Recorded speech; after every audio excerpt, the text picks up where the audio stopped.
Hello, Chris here, Real Ellen 140 on all the various media. You've heard me say that enough recently, you don't need to know.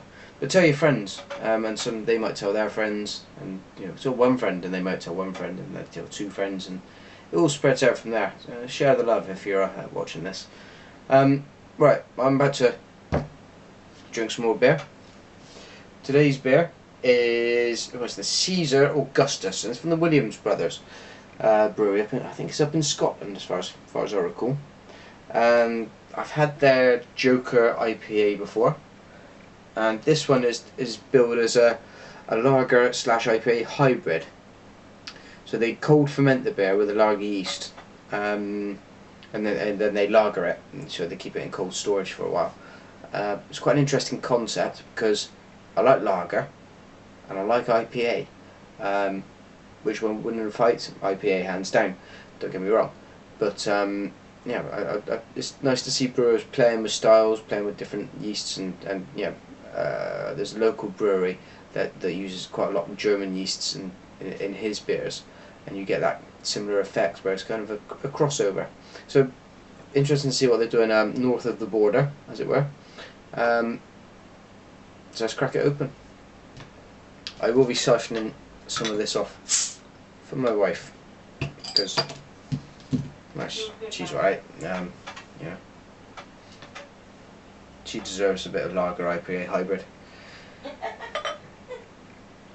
And that is. Bad. Wow! Look at the colour on that, and look at the action on the glass. Let's get some of this siphoned off. Bear me a second, and I'll have the last in there.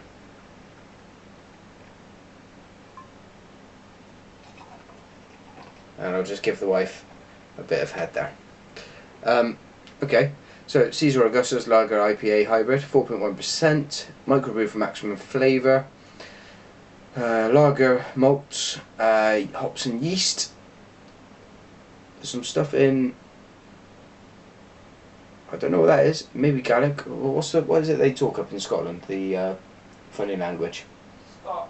No, not Scotch. There's a whole channel dedicated to it on the Sky Channel. No, it's the other one. I can't think what it is. But there's a channel you can watch with it on. Maybe that, or maybe equally it may be German actually. Yeah, because there's umlauts and stuff in there. Although it could be Swedish. I don't know. I'm no expert on languages. So what I need to tell you is what this smells like.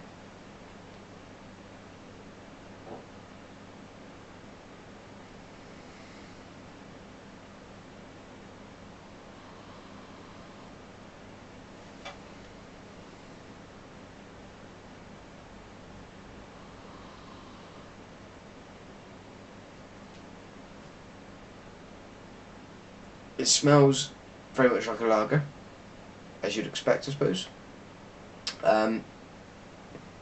It also has a hint of something a bit malty in there. In terms of appearance, it just looks like a lager. It looks like I've poured that straight. It looks like a Pils lager. Okay, let's try some of it. Slight fruitiness to it as well, one that you wouldn't get with lots of lagers, certainly lots of mainstream lagers. Yeah, Pils is the thing, I think. Okay, let's try it. Cheers.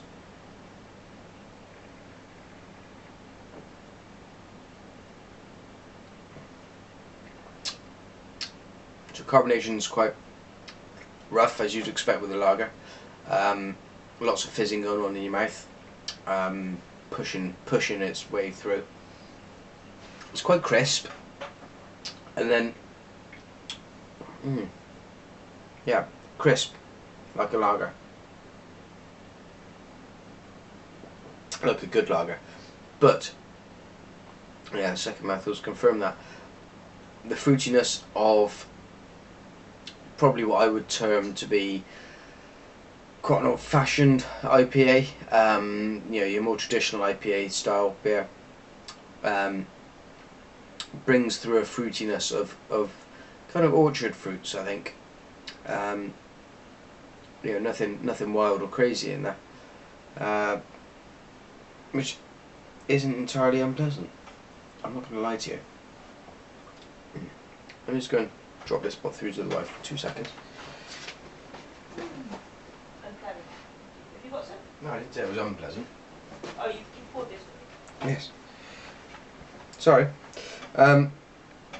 You know what it smells of? What do you think it smells of? Peas. Bees. Peas. It smells of peas. My wife thinks it smells of peas. And I say that with some authority, given that I've eaten bags and bags of wasabi peas lately. She does eat a lot of wasabi peas. That is true. It's unusual to capture a vegetable aroma, I suppose, in a beer. You think? Yeah. So the wife's verdict is it tastes of peas and smells of peas.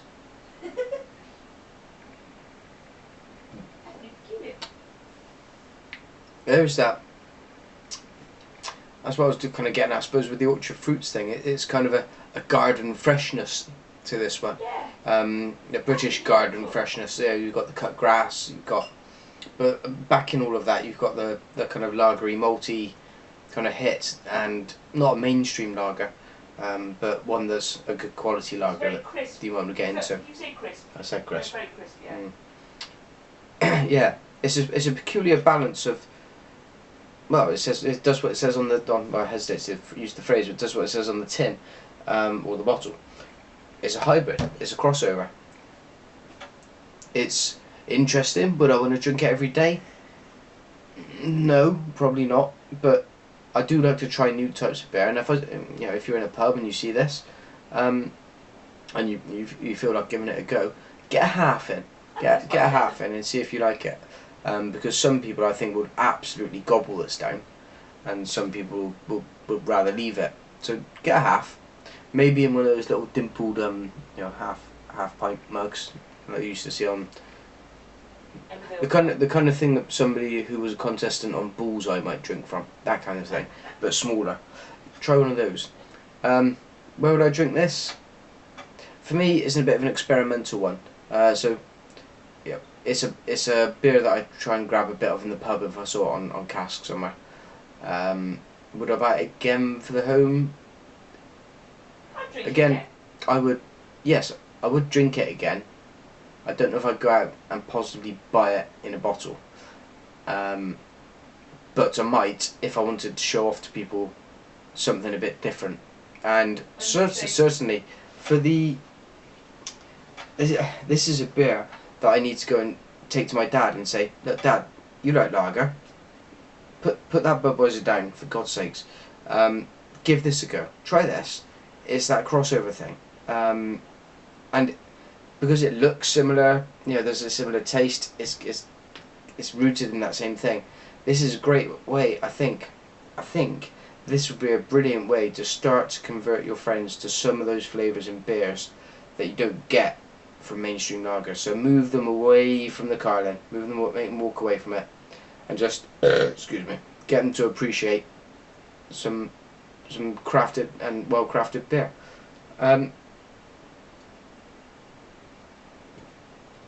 Yeah, absolutely. That is this beer's purpose, to try and challenge some preconceived notions of what you should be drinking in the pub.